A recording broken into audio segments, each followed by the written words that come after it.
So I finally get to sit down with my amazing guest, Meadows Canney. This guest has been somebody I've been looking forward to speaking to for quite some time. We're in beautiful downtown Barrie at Speak Cheesy, which has all kinds of cool energy. Thank you for taking the time to meet with me finally. We've talked about this for years. We have. About finally doing this, and I think the spot is pretty cool too. So, Absolutely. Michelle, to kind of intro you a little bit, there's so much going on in what you do. And we're going to get to what Reiki is and all these sort of amazing things that you do. Okay. But first, I want to ask you, where are you from? So I was born in Toronto, lived in Scarborough until the age of 5, and my family moved up to Barrie. I lived in Barrie, went to Maple Grove. As you know, we did a year together. Right up until, I'd say, grade 11, I did Eastview for 2 years, left there, went to Innisdale for a year, and then I went to Toronto to finish off my high schooling.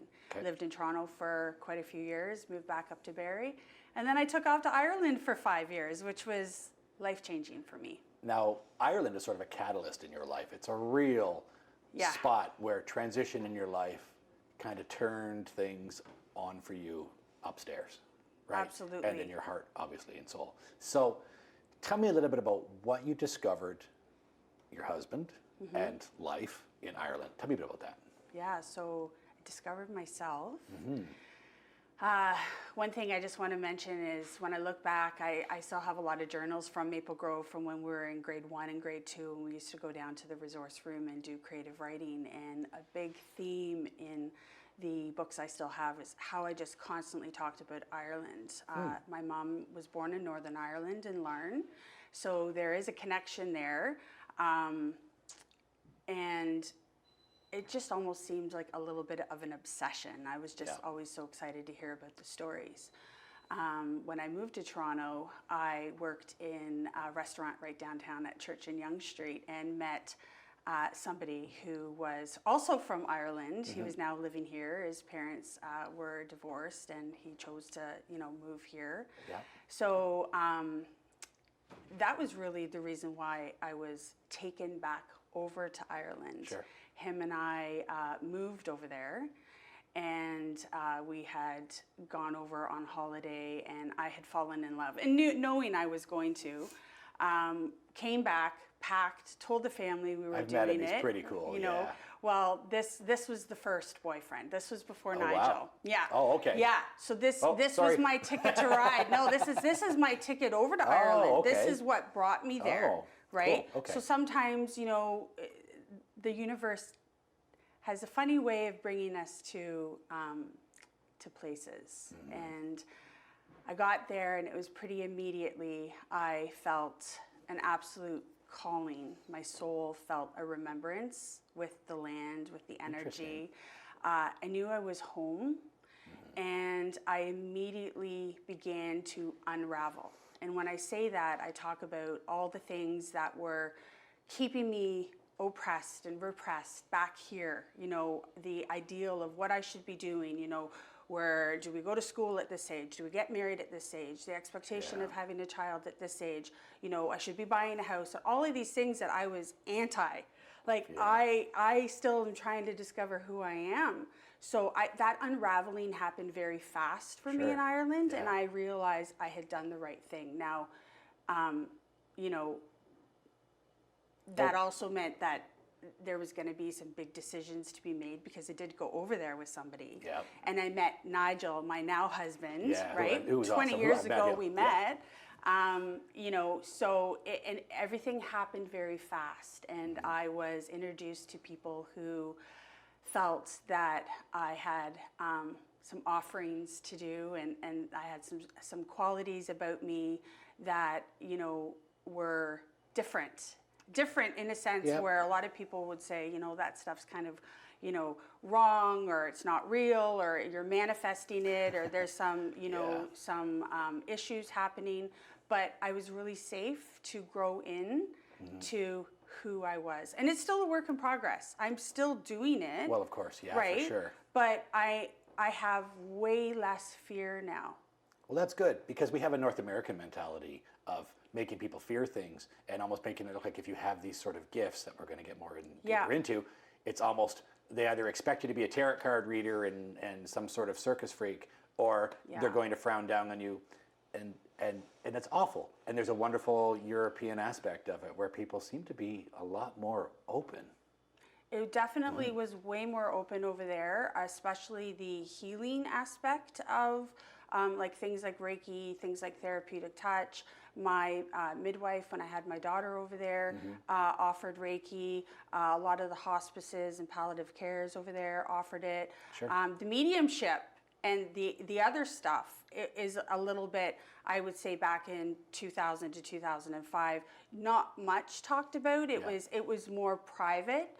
I definitely had mentors, and I definitely had people who really, really, helped me come out of this fear cage. So what was it like for you when you start to get this electricity, this energy, this ability to start to feel it? Like, where does it start? Is it in your head mostly, or is it your whole body? It's my body. Yeah.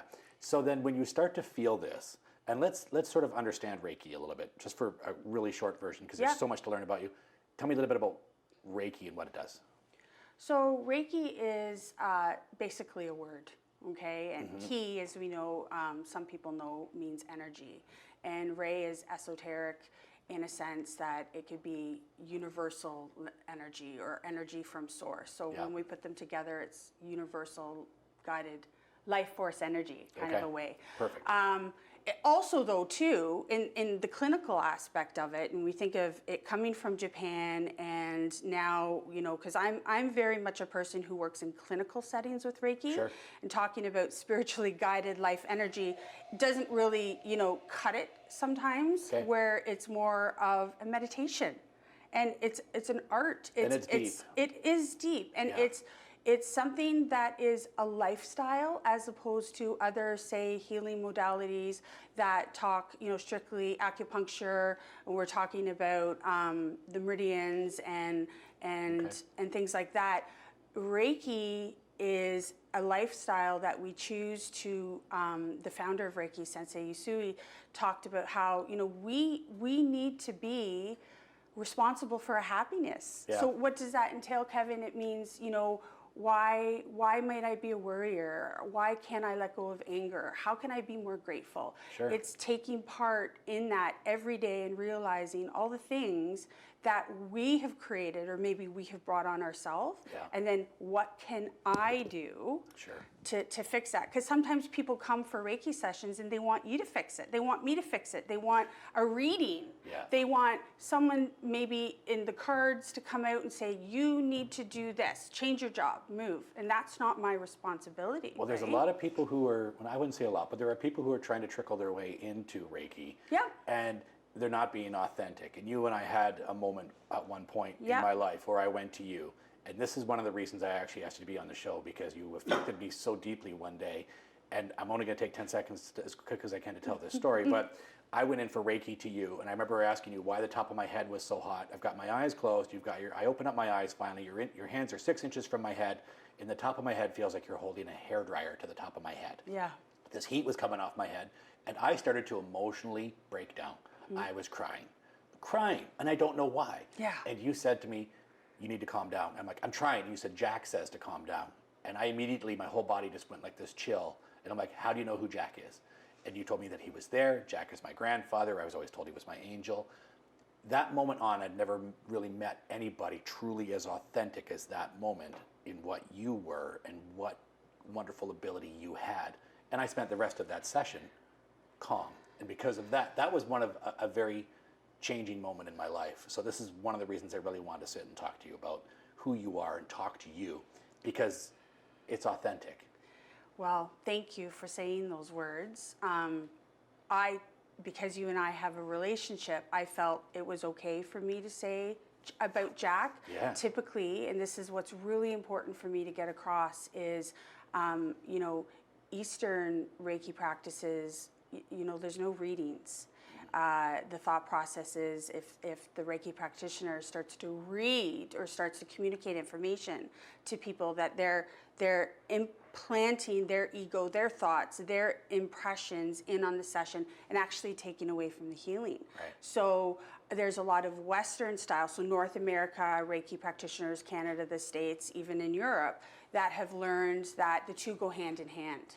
And this is not true. So when I go to, say, places like RVH, or I'm working in a hospital somewhere else in Toronto doing palliative care, there's none of that. Sure. It's very clinical, it's very integrative, very complementary. I am there just to give the energy work, and there's no interpretation.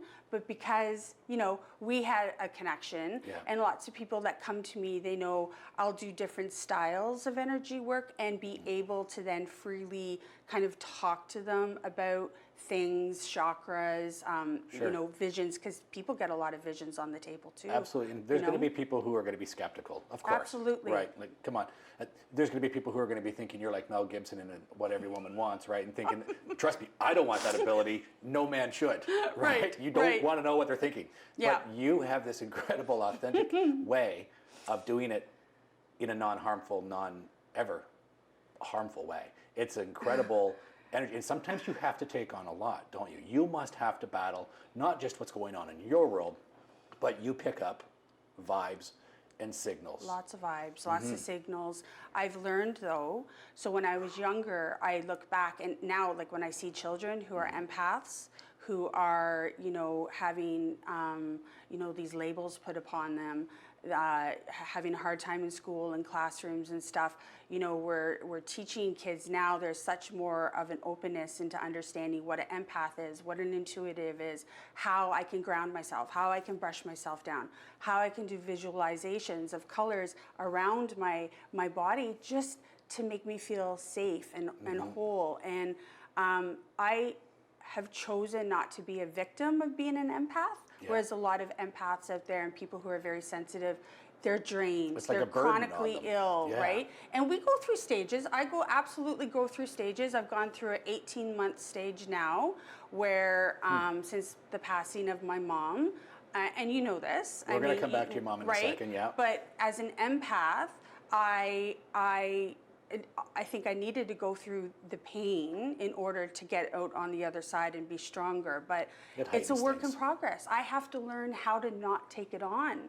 But also, too, because of what I do, I have to take it on because it gives me information. But you can't let it be parasitic. You No. can't let it. You can't ever just take it and keep it. You have to take it, hold it, 'Cause I'll get and sick. put it back. Well, exactly. Right, and then I'm no good to anyone, and I need to be good to myself first. Such a and key. then everybody is better for it. My family, my friends, my clients, my students. Well, we're going to come to the family part now. Yeah. Okay. Like I said, I've met Nigel, love him. Only met your mom a couple times. Yeah. And your mom and you have some real heavy history. We do. Please share if you're open to sharing. Yeah, absolutely. Okay. So my mom was my biggest supporter from when I was very young. My first memory of anything ever intensely happening to me, I was 4, and we were living in the apartment buildings at Birchmount and Shepherd, and I was sleeping, and I really do remember this memory quite vividly, even the smells that were in that room that night. And I had woken up and I was able to move. It wasn't like sleep paralysis or anything like that. I sat up in bed and my closet doors opened. I had a double closet door. And out of this closet door, this being, we're going to say that because I didn't associate it with a spirit, like a human. And it came up to me and started talking to me without moving its mouth. And I was hearing what it was saying, and it was had its hand on my face, and it was communicating with me. Now, of course, I was absolutely like petrified. Yeah, how would you not be? Yeah. Petrified. I felt, my body felt pain in my head. I felt fear. I definitely didn't feel like I mean, still, I know so many people say, oh, you're having a dream, this or whatever, but I blacked out. And when my mom came and woke me up in the morning and she was screaming because I was just covered in blood, I had had a massive nosebleed that night. Wow. And when she had carried me into the bathroom, I talked to her about What you the saw. man with the long legs and kind of crawled to me and what happened. And that's when Mom started talking to me about things that happened to her in Ireland. But because she came from an extremely religious family, her religion father will stop was a lot of stuff. well, right? he was a minister, and we didn't talk about it. And we didn't even really talk about it with my dad as years progressed and things started to happen. But my mom was sad. You know, my mom and my dad probably should never have been married until, you know, they finally decided after several separations when I was going into grade 9 that they were going to be done.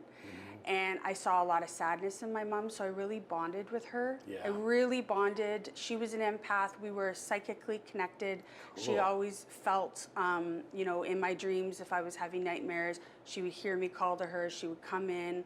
We would finish each other's sentences. We were definitely best friends because there was that core need to protect Amazing. each other. Amazing. But because my mother was, you know, so volatile, like she was just so sad, I had this learning about me at a very young age that she needed me, and that it, you know, it was something that we trained each other to be. And you know, Mom had several attempts.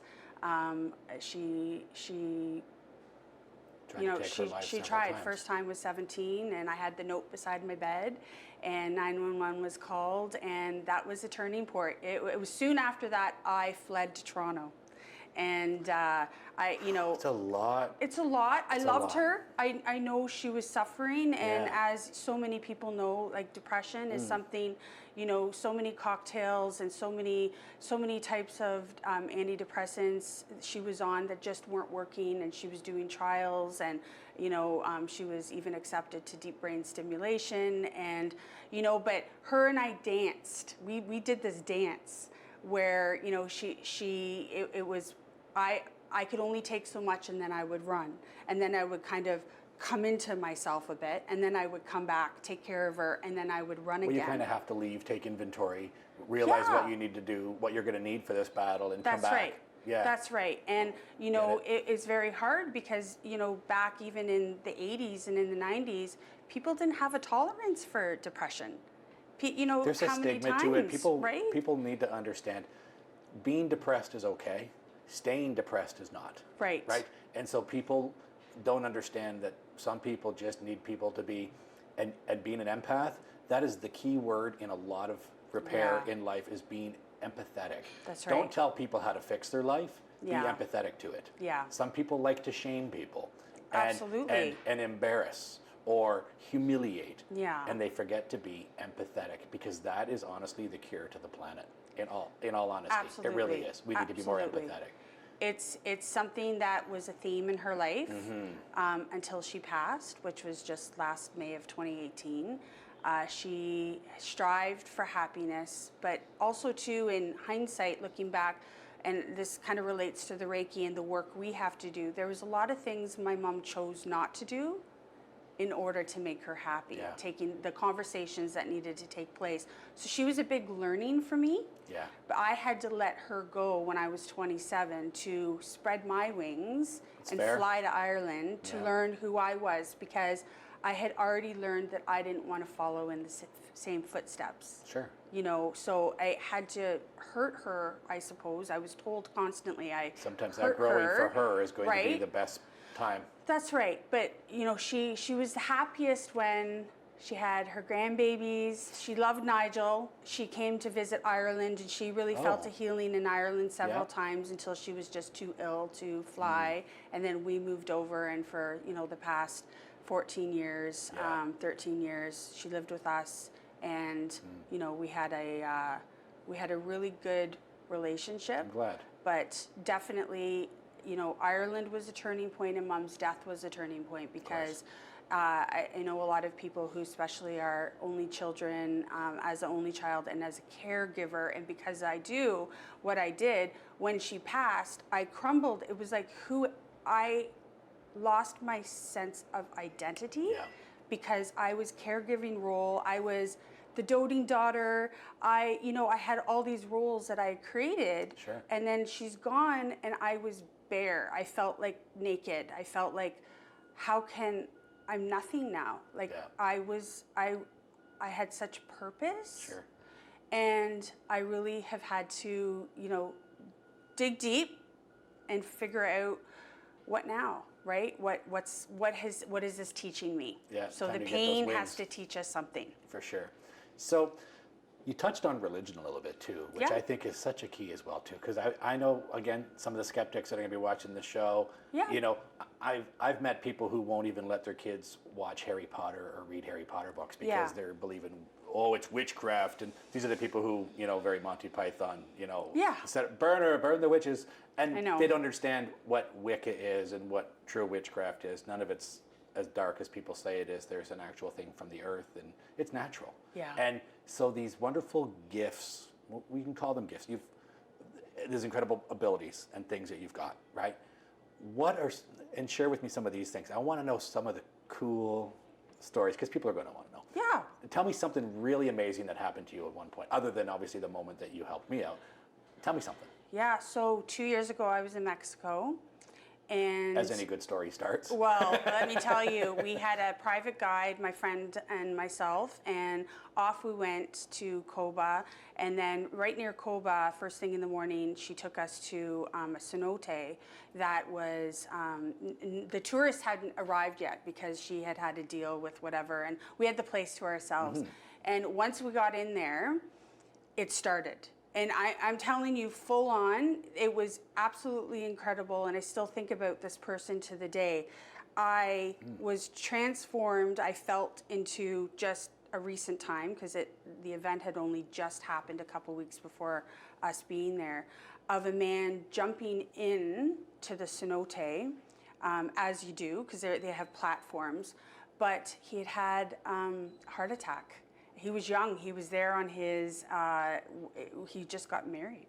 Wow. So he died instantly. But I saw the whole thing. And as it was happening, our guide was there that day a couple weeks back when it all went down, right down to his physical description, how far he went down. It took them a long time to get him out. And the absolute rush of sadness. He was stuck there. So I had such an amazing emotional experience clearing his spirit from that area, because it happens so fast, and the trauma of it, we don't know, right? Mediums, and this is where things get, into this gray area. A lot of people can say, they know what happens and they've got all these answers, but truly, I think I'm just different that way. We're not too sure, right, of what transpires. So you have to put together the best that you can. I felt that the space needed cleared. I did some singing, I did some humming, I did visualizations, I cried. My friend took pictures. Our tour guide, she was just in awe of it. And the whole space after it was done, even though it was very dark in the ground, it wasn't natural light coming in to this particular cenote, all sorts of bats just flew. As soon as I said, and let it be done, all these bats just raised out of the cave, and this light, it was like someone had just put a flash of light, and we all felt it. Like, I'm just getting the tingling sensation now. And it happened, and it happened all before our eyes, and I know in my heart that it happened. And, things like that, they don't happen every day, but when they do, they're very powerful. I'll bet. But every person, I believe everybody here has abilities.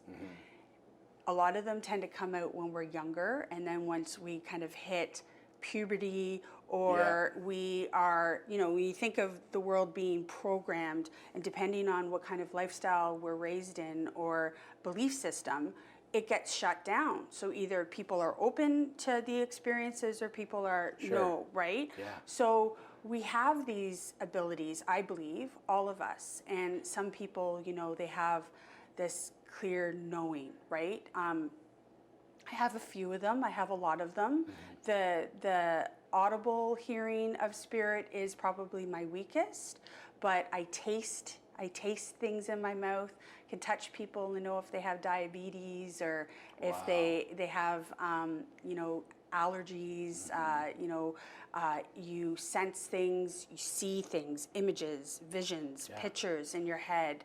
You know, you feel things in your body, pain. You know, sometimes when spirit comes through, you know, in your head, you know, you're getting this crazy pain in your head, and you know, that's probably what they passed of, especially if you're able to validate it. If I were, you know, to say to you, which I just like right away, right with you as you're talking, and I don't know here, but like I'm being told something about you right now. Oh, great. And, welcome to Barrie. Well, no, and it's really loud, and I kind of feel like this would be like, I don't know if Ella means anything to you at all, the name Ella? Jack's wife.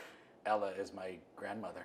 So and this is how it works. So Jack, my ghost that I've told you about, his wife, my mother, the woman who adopted my mother, Ella, Jack and Ella were my two main and we've heroes never in my spoken. life. I don't believe Never in my life ever. have I said anything about that. So just to take it a step further, I'm going to tell you exactly what I heard. Okay. It has to do with your mom. Okay. So what I hear is she's saying to tell your mom that it wasn't her time to go, and that she'll know by this. She's, and I think when we're talking about this with the camera, you were saying she's met some people. Some recent people. Okay. Yeah, some recent new family, yeah. And there were some photographs that were found. I'm getting like yeah, laughing. just recent, as of yesterday in the last few days, some photos, yeah. So that's, and that's, it just comes in. And then sometimes it goes. And then sometimes it doesn't come when I want it to. This is sort of trippy spot. This is an interesting thing because I didn't expect any of this just now. So I'm gonna Neither did I. So I'm gonna unpack some of this moment with you later. We'll talk a little bit about that because this is just a lot going on. Okay. So sometimes that's what happens, and sometimes I have to, you know, like, because you know, I like my wee cocktails or whatever, and I have to be careful. Like if I'm out and I'm having a couple wee drinks, stuff flies into my head, and or you know, you're out and about and you're shopping at Loblaws or whatever, and my hands start to go, and you really feel sadness or sickness from someone in front of you, and you want to hug them, like you want to just say it's going to be okay, but I can't all the time. Sometimes the opportunity comes up that I can, and other times it's just, it's not there. So you never know, even from day to day, and a lot of times too, you think like, should I have said that to this person? Should I, you know? I'm glad you shared that with me. I'm still kind of trying to process that and still continue. I don't know what that means. But like I have no idea about that, so especially I'll have with to your mom. overprocess that later on. Yeah. But that just gives you an idea of what can happen, right? Sometimes even just when you're not even for it to trying, it just comes in and then it's out. Yeah. And a lot of times I don't even remember the stuff because I'm not meant to remember it, because my brain would be it'd be too much. Yeah, I've had those moments, but usually it's whiskey. Yeah, right? I love whiskey too. There you go. So if you were to have sort of a shortened version of a message to everybody, what would be the one thing that you would like to share with everybody? Because we've only got like a minute left, and I would love to know what your thoughts are. I think, you know, there's a lot of people out there now that are experiencing things that they want to talk about. And there are people that want to listen and they want to help. And I think we live in a world now where things are changing very powerfully, very fast. And we need to be there for one another with no judgment. You know, good people, there's so many people in different walks of life, and we're all here. We're all, you know, we all go through things, and judging and fear and all of that just needs to go now. Like we're coming into a new age of where love just needs to take over and let people do their thing. If they're a good person and their intention is good, you know, let them be. For sure. Michelle, thank you for sharing this brief glimpse into your amazing life. Thank you for being a guest. Thank you.